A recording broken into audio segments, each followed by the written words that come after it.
Eh bien salut tout le monde et bienvenue sur cette nouvelle vidéo. Donc voilà, je suis très content de refaire une vidéo après la première vidéo qui a vraiment plu sur la saison de Julien Alaphilippe. Il y a vraiment eu pas mal de commentaires, pas mal de likes, tout le monde disait que c'était vraiment pas mal. Et du coup je suis vraiment content et je me dis que j'allais enchaîner avec une vidéo sur plutôt la saison d'après, plutôt d'être revenu sur cette saison. Maintenant je vais un peu revenir sur la saison de 2020 et un peu donner quelques pronostics, quelques coureurs que je vois performer. Donc voilà, déjà je vous dis directement, il y a plein de coureurs qui vont être à suivre en 2020 et j'ai pas pu faire une vidéo qui regroupe tous les coureurs qui vont marcher je pense en 2020. Donc j'ai dû en choisir 10. Il y en a qui sont peut-être surprenants un petit peu, mais je vais tout vous expliquer dans la vidéo. Dès maintenant, n'hésitez pas à liker et à vous abonner et surtout à mettre des idées de vidéos dans les commentaires parce que c'est très important et après moi je regarde ces commentaires là et je peux me dire ok ça c'est une bonne idée et je vais peut-être faire la vidéo que vous avez proposée dans les commentaires. Du coup voilà, je vais vous laisser directement pour tous les coureurs que j'ai choisis dans cette vidéo, tous les coureurs qui selon moi vont faire une grosse saison ou en tout cas qu'il faudra suivre en 2020 et j'espère que vous allez kiffer. Donc pour commencer cette vidéo, on va parler des 3 coureurs que je vois confirmés en 2020. Donc ça veut dire des coureurs qui ont déjà très bien performé cette année, mais qui vont faire encore mieux l'année prochaine. Donc comme je le répète, il y a plein de coureurs qui vont faire de très bonnes saisons, qui sont jeunes, qui vont confirmer en 2020, mais je ne peux pas tous les mettre dans une vidéo, donc j'en ai choisi 3 qui selon moi vont faire une très bonne saison. Donc on va commencer directement par Pavel Sivakov, donc Pavel Sivakov, le franco-russe de la Team Ineos, qui a 22 ans, et qui a déjà gagné 3 fois, en 2019 et qui a fait un top 10 sur le Giro. On a vu qu'il était très très fort cette année en montagne, c'était ses premières années, premier grand tour, et il a quand même réussi à gagner 2 classements généraux et une étape du Tour des Alpes, donc le Tour des Alpes et le Tour de Pologne, et il a fini dans le top 10 du Giro, exactement à la 9e place.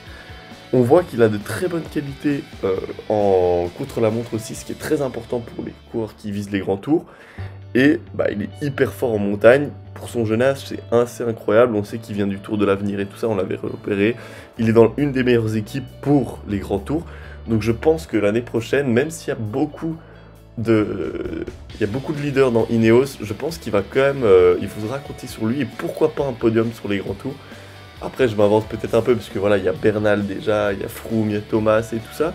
Mais je sais pas pourquoi, je le sens peut-être même sur une Vuelta ou quoi, où les leaders seront pas forcément là chez Ineos. Mais voilà, je sens que c'est une saison qui va pouvoir marquer et qui va avoir de très très bons résultats. Ensuite, on va passer à un coureur à mon avis qui va vous faire plaisir. C'est David Gaudu de la Groupama FDJ. Il a 23 ans et il a déjà gagné l'étape 3 du Tour de Romandie et fait un top 15 au Tour de France en 2019. Donc David Gaudu, je pense que c'est pas une surprise pour tout le monde, c'est un coureur de très très grande classe. Il a beaucoup de talent et on a vu cette année que il était très très fort aux côtés de Thibaut Pinot.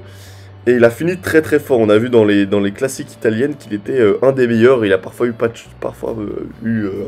un peu de malchance. Il n'a pas pu en claquer vraiment une, mais il a fini 4ème du Grand Prix Beghelli, 5ème de Milan-Turin et 11ème du Lombardie. Donc toutes ces courses-là, on voit qu'il est très très bon. Et dans la montagne, c'est un des meilleurs aussi. Donc il a vraiment plusieurs tableaux sur lesquels il peut jouer. Et avec Thibaut Pinot, il y a vraiment 2 leaders à la Groupama FDJ et j'aimerais bien le voir comme leader parce que j'ai dit qu'il faisait top 15 au Tour de France. Il fait 13ème et il aide Thibaut Pinot pendant tout le Tour de France. Donc il n'a pas du tout pu jouer sa carte. Et donc je pense qu'il aurait facilement pu accrocher un top 10. Et si jeune, un top 10 sur le Tour de France, c'est quand même assez impressionnant. Il a quand même fait 3ème du Tour des Émirats Arabes Unis. Il a fait 5ème du Tour de Romandie. Donc c'est des résultats dans des courses World Tour où c'est les plus grands coureurs qui sont là. Donc je pense franchement qu'en 2020, s'il a sa chance dans certains grands tours, il pourra faire top 5 et il pourra claquer de grosses victoires. Et c'est un coureur qui va, à mon avis, faire des très très gros résultats en 2020 et dans la suite de sa carrière. Ensuite, pour finir, c'est le plus jeune des 3, c'est Marc Hirschi. Je trouve qu'il a vraiment fait une saison incroyable. On sait qu'il est champion du monde U23 de l'année passée, champion d'Europe aussi. Il a que 21 ans, il est à la Sunweb. C'est un des meilleurs coureurs pour moi, avec Pogacar et tout ça, génération très jeune. Il a quand même fait 3ème de la Classica San Sebastián, qui est quand même une course très dure. Et il a fait 5ème du Big Bang Tour.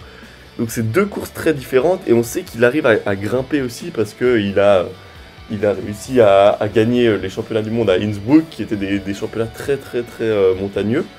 Donc il arrive à jouer sur tous ces tableaux, et tous ces tableaux où il faut des qualités différentes, donc un peu le punch pour la Classique Saint-Sébastien. Il a fait 3ème, donc c'est quand même qu'il a des qualités au sprint.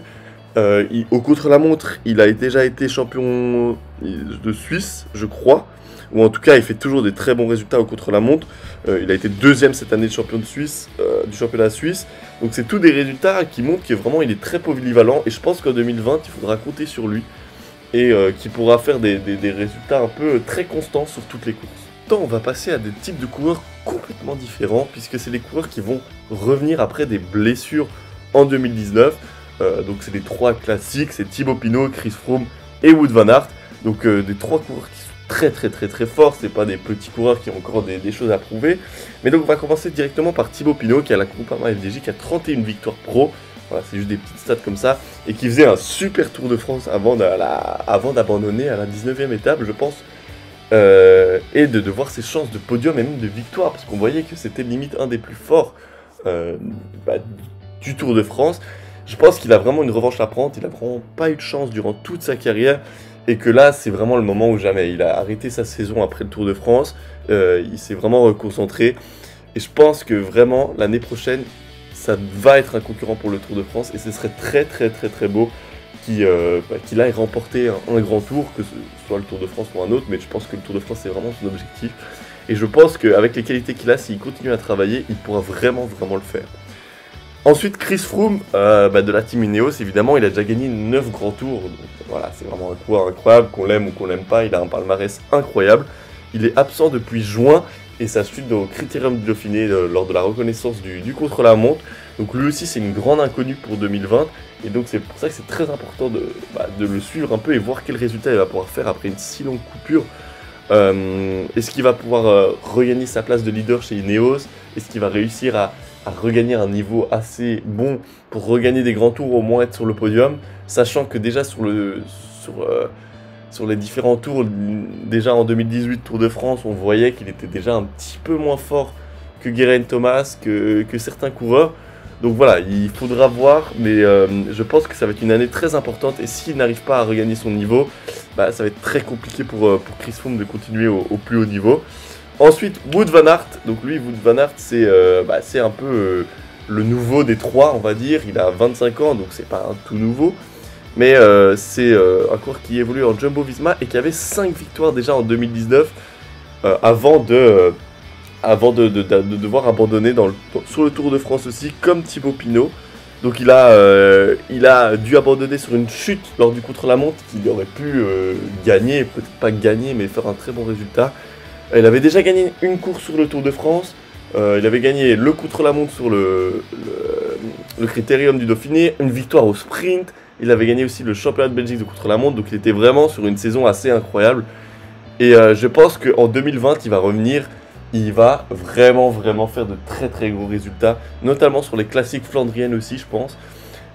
Sur les sprints, il va pouvoir en gagner des sprints avec le cyclocross, il a tellement une explosivité incroyable. Sur le contre-la-montre, on a vu qu'il était incroyable aussi, et qu'il pouvait facilement faire top 5 de n'importe quel contre-la-montre. Donc je pense vraiment qu'il va faire une très grosse saison et qu'il faudra le suivre en 2020. On va continuer cette vidéo par les 2 pépites vraiment du cyclisme actuel, avec Mathieu Van Der Poel et Remco Evenepoel. Évidemment, il y a plein d'autres pépites, il y a Pogacar, il y a Bernal qu'on peut considérer comme une pépite, il y a même Wout van Aert.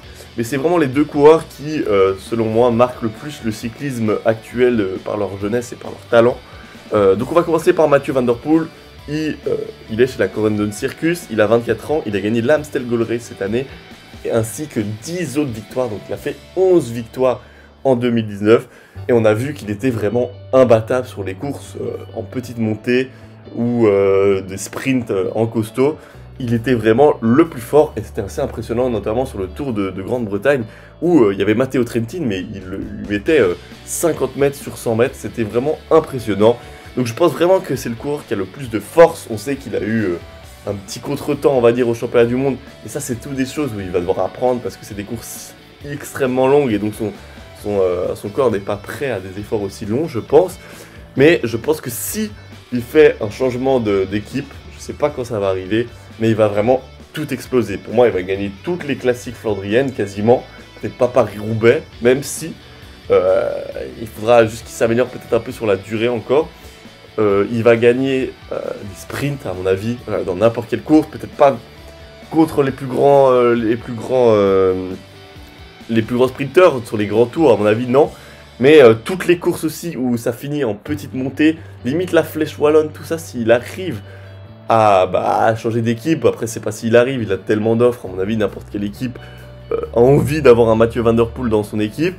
Mais s'il fait le choix de changer d'équipe, je pense qu'il va vraiment tout exploser. Et même s'il ne change pas d'équipe en 2020, je pense qu'il faut vraiment le surveiller parce que il va vraiment, encore une fois, éclabousser le cyclisme de son talent durant toute l'année, toutes les courses qu'il va faire, à mon avis. Et c'est super impressionnant de le voir rouler. Pour moi, l'Amstel Gold Race 2019 a été la plus belle course de la saison, quasiment. Peut-être pas la plus belle course, parce que voilà, on peut pas vraiment juger et dire que c'était la meilleure course, mais le plus beau finish en tout cas, parce qu'il revient juste de tellement loin. Et il se pose pas de questions, c'est lui qui attaque quand il veut, c'est lui qui roule quand il veut. Et voilà, c'est tellement beau. Donc pour moi, voilà, c'est vraiment le coureur qui apporte du très très beau cyclisme. Et donc je suis très impatient de le voir en 2020, désolé. Et c'est pour ça que je l'ai mis dans cette vidéo. Ensuite, Remco Evenepoel, tout le monde le connaît, je pense, il est chez la De Koninck. Il a 19 ans et il est néo-pro, enfin, c'était sa première année pro en 2019. Il a déjà remporté 5 victoires. Et on a vu qu'il était juste incroyable. Lui aussi, il a besoin de partir de très loin et il arrive à tenir des efforts juste impressionnants. Et je sais pas comment il fait parce qu'à son jeune âge, c'est juste incroyable. En contre-la-montre, à mon avis, c'est lui qui va devenir le meilleur contre-la-montre, des coureurs en 2020. Peut-être pas déjà en 2020, en vrai, c'est peut-être un petit peu tôt. Mais je pense qu'à l'avenir, il va vraiment tout exploser en contre-la-montre. Et que selon moi, dès l'année 2020, il va déjà essayer de faire de plus en plus de courses par étapes. On sait que c'est son objectif. Et on a vu que voilà, il arrivait à être super bon en contre-la-montre. Donc on sait que dans les courses à étapes, c'est déjà un très gros avantage. Et ensuite, il a des facultés de faire des longues échappées pour reprendre du temps et tout ça. Et du coup, je pense que ça peut être un très bon objectif. On sait qu'il n'a pas trop de punch.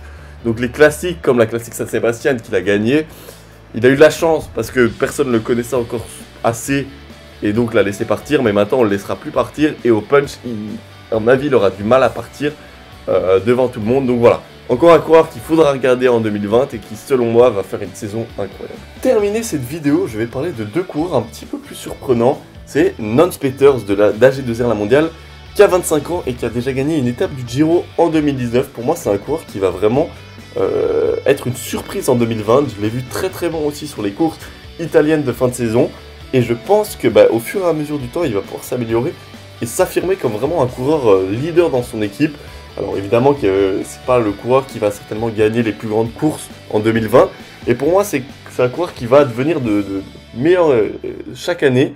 Et qui en 2021-2022 va peut-être pouvoir être leader dans son équipe sur des grandes courses, limite le Lombardie, le Tour de Lombardie, ou encore gagner des étapes sur les grands tours comme il l'a fait cette année.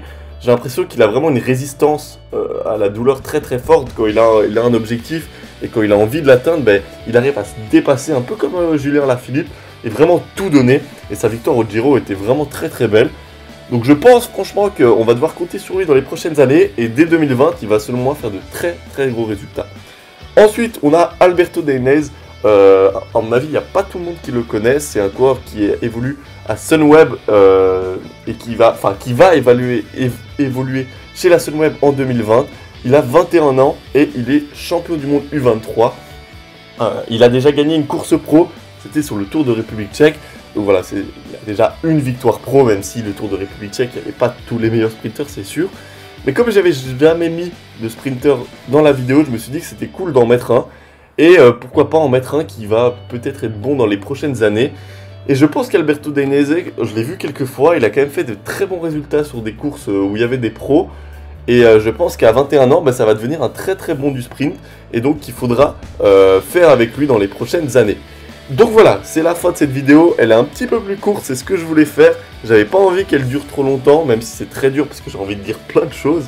Mais voilà, je suis assez content. Elle dure 15-16 minutes. Donc c'est pas trop long. Donc si vous avez aimé, n'hésitez pas à liker et à vous abonner. Mettez en commentaire, c'est très important, les prochaines vidéos que vous avez envie de voir. Moi ça m'aide énormément. Et voilà, si vous avez aimé, dites-le moi aussi en commentaire, parce que voilà, ça m'encourage. Dites-moi aussi si c'est peut-être trop long comme type de vidéo, si vous préférez plus court et je dis moins de choses. Donc voilà, en tout cas je vous remercie d'avoir regardé la vidéo, et moi je vous dis à plus, ciao ciao.